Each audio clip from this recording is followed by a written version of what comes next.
welcome to my channel, and welcome to a nice sunny evening down here in Devon in England. I'm just out for a little stroll, and I thought I'd give you a couple of little updates on where I'm at with my retirement or semi-retirement. Not really sure what to call it these days. In fact, I was doing a little bit of browsing through the internet and came across a term called the third age.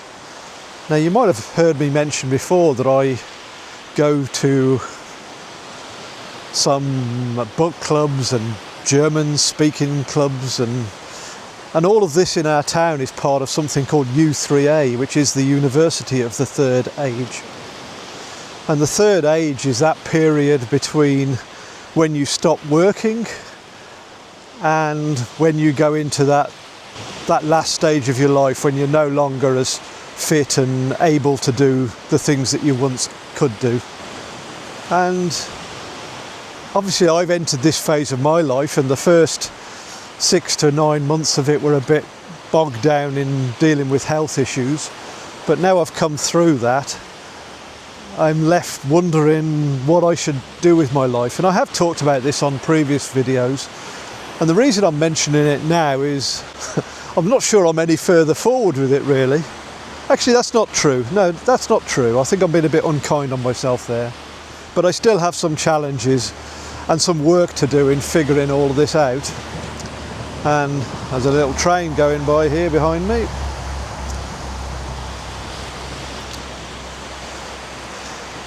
And I started developing a bit of a framework to help me to understand the situation I'm in. And I thought I'd share this with you in the hope that maybe it might help you if you're in a similar situation, or maybe you can give me some feedback to help me improve it, or to help me develop a bit more clarity about how I should approach this phase of my life. So if you imagine a pyramid that has 3 layers, and the bottom layer is made up of some things that form the foundation of my life, the middle layer is made up of the things that I do, and the top layer is made up of my purpose in life. And I'll talk through these just so you can see how they fit together. So at that foundation level, I've got, I think, 5 things in there.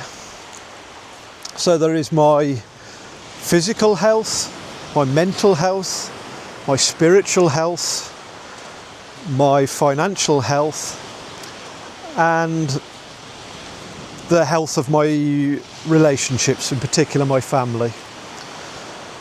And when those 5 things are in good shape, then I am able to be a better person and to do the right things and to do them in the right way. Now, if I look at those 5 things, then, you know, they're all in reasonable shape, I would say. You know, I think some are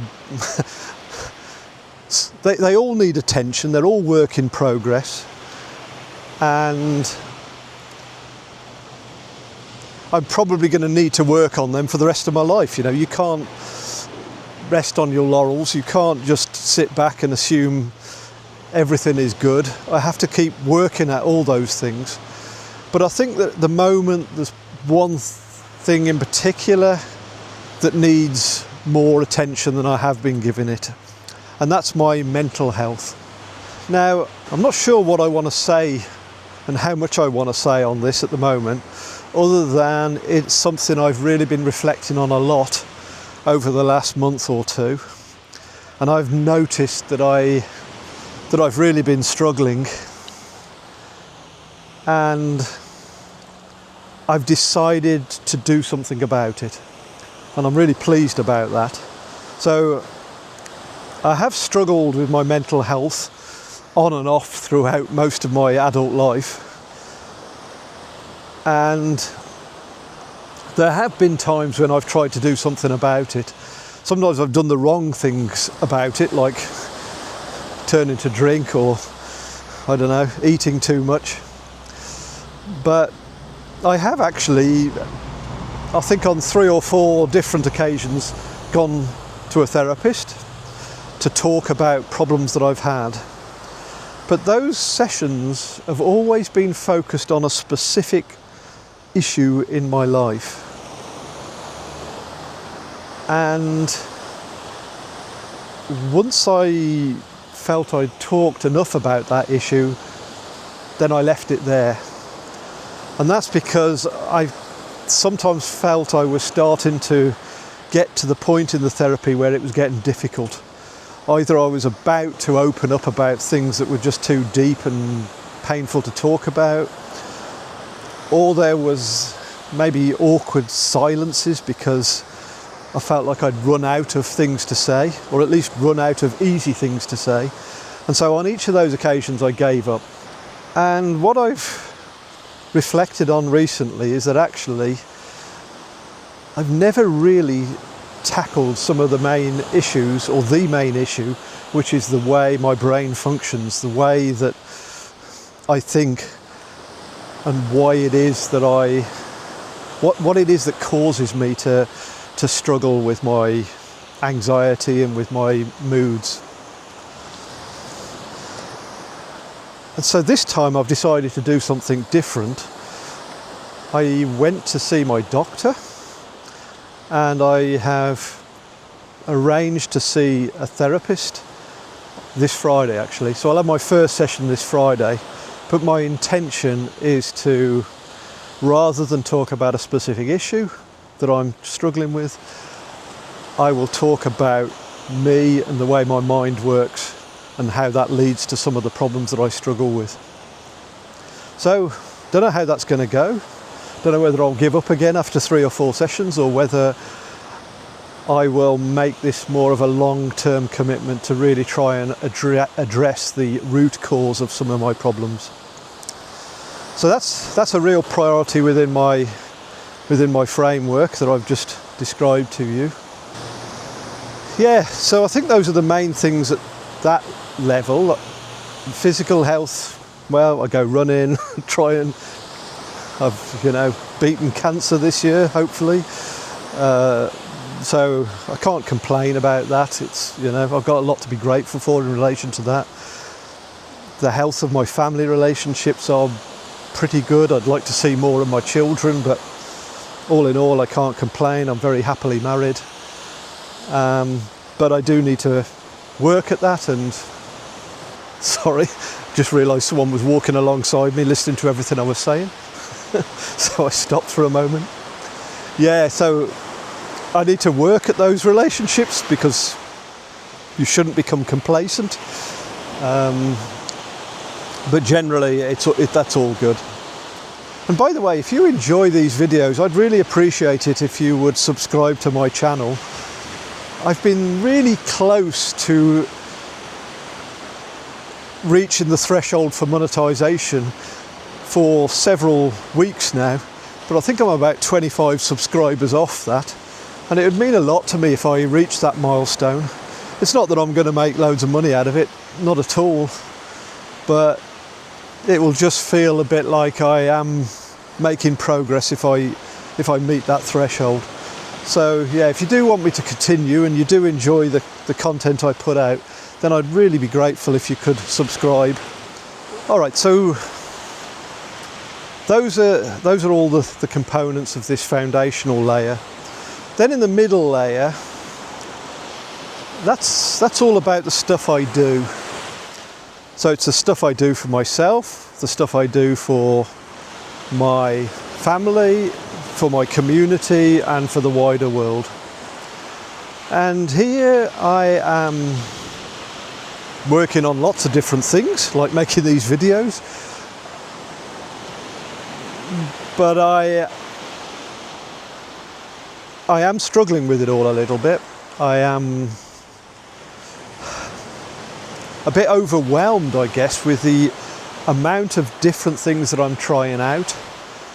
I am living often in either two states, one of two states. The one is very much within my comfort zone, where I am relaxed almost to the point of being bored and frustrated because I'm just sitting around with nothing to do, or I'm outside of my comfort zone. And almost everything I do that is outside of the house is outside of my comfort zone, because I am out there meeting new people, trying new things, and that is where I've been having these problems with my anxiety. So that's the link to the mental health part, really. And I've concluded that I need to address that rather than going back into my shell and living a cosy, comfortable life. I want to be out there doing things that matter, and so I have to work on that. All right, what else then? Is there anything else to say on those things? No, I think I'm just having fun in that area, and I need to have a little bit more focus and some more priorities, and I'm not sure which things are going to stick at the moment, because I am giving up on things I've started, like my German speaking group I've put on hold, my book club I've put on hold. So I'm stopping things to make way for the things I want to work on, even stopped my YouTube for a bit. But I am not yet sure what is going to become a more permanent, integral part of my life going forward. And I suspect I'm going to be trying more things before I finally work that out. But I do want to try and get that balance. Whatever I decide, I do want to try and get that balance, so that I'm not just focused on doing things for selfish reasons, like stuff that makes me happy, but that I'm also working on things that help others, either that I know and love, or that are part of the wider community, or this world that we live in. And then at the top layer, that's about who I am and why I'm here and why my life matters. It's where I think about the meaning and purpose of my life. And a lot of that comes from the things below, but some of it is aspirational, I would say. It's about the kind of person that I want to be.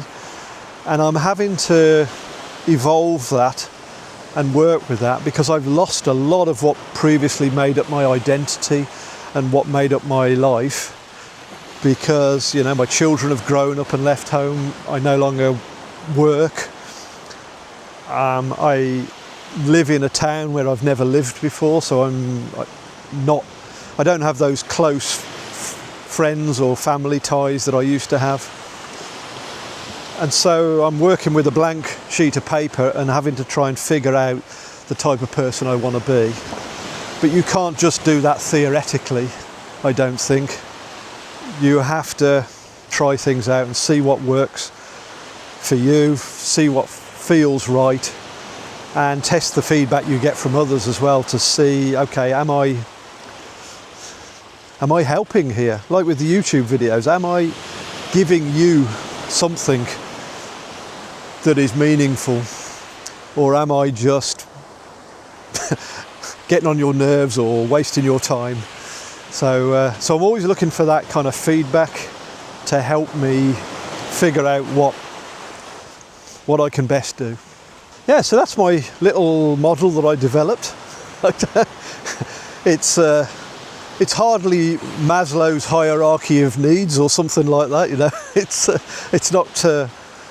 It's not going to allow me to develop some wonderful new concept or theory or make money from a book, but it's just something that is helping the logical part of my mind to understand what's going on in my life.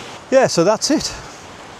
So I will leave it there, I think, and I will now head back home and have some tea. We're going to have pasta tonight because I need to have soft food because my one tooth is playing up, and I have got my first UK dental appointment for over 16 years tomorrow morning, so I am yeah, I can't say I'm looking forward to it, but I'm curious about it. And I've already figured out I'm going to have to pay a lot of money for it, because it seems like it's no longer covered by the NHS as it used to be. But yeah, that's part of the readjustment I need to make to life here back in England. Anyway, I'm waffling on. Look after yourselves, take care. Thanks then, bye.